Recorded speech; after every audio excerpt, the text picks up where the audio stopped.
How are you using your freedom? Welcome to Seeking God with Leah Klein, health and wholeness coach, and our verse for today is Galatians 5:13. For you were called to freedom, brothers, only do not use your freedom as an opportunity for the flesh, but through love serve one another.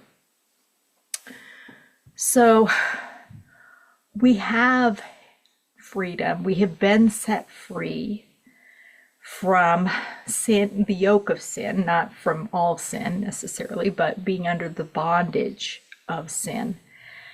And also, the bondage of other things as well, and ways that that can show itself. But how are you using that freedom? We are called to not use it just for ourselves and not to use it as an excuse that, oh, we're forgiven, so go out and sin more, kind of thing. Obviously, that was not what Paul had in mind here. But he's talking about using our new freedom to help others. And we actually can help others sometimes, many times, by taking care of us. We need to take care of God's temple.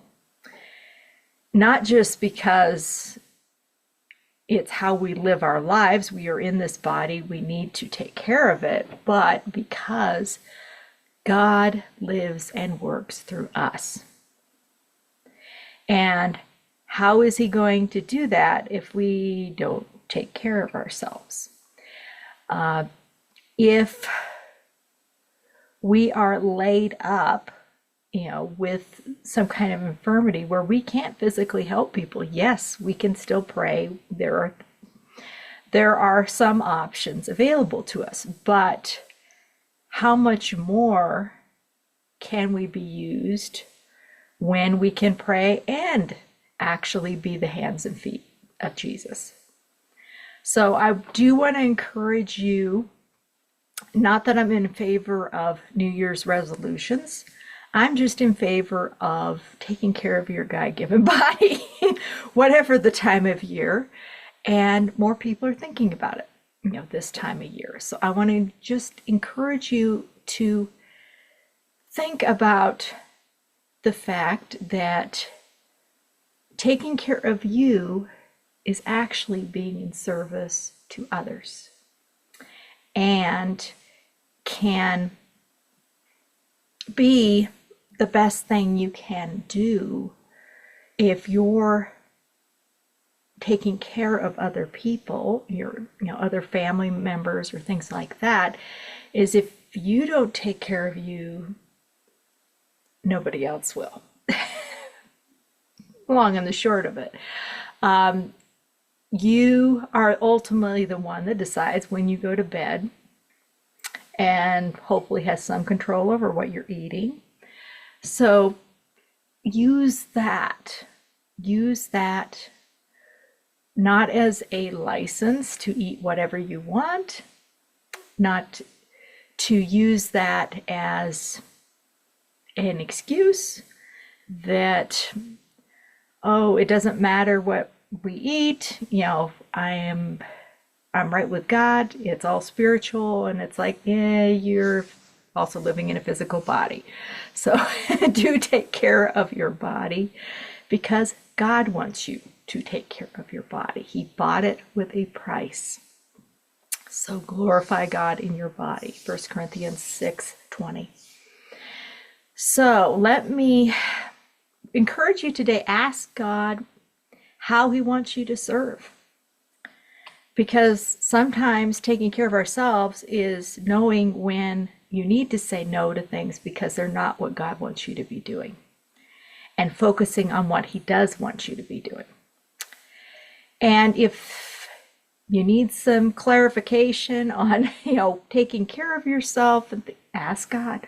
Ask God for further wisdom on what specifically you're needing to do right now.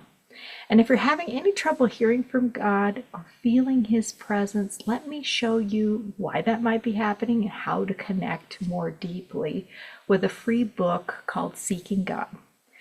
The link is healthturnaroundcoaching.com/seeking-God. And I also put that in the video show notes or in the email you clicked on to get to the video.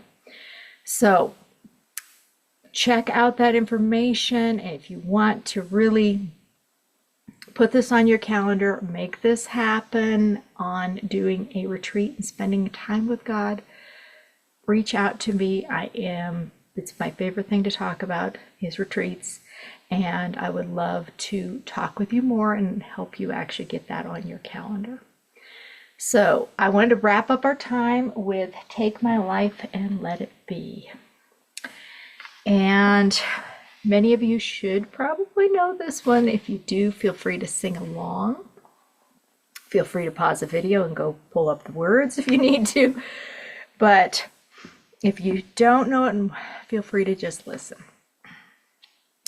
Take my life and let it be consecrated, Lord, to Thee. Take my moments and my days, let them flow with ceaseless praise. Let them flow with ceaseless praise. And I will see you next week with another verse. See you then.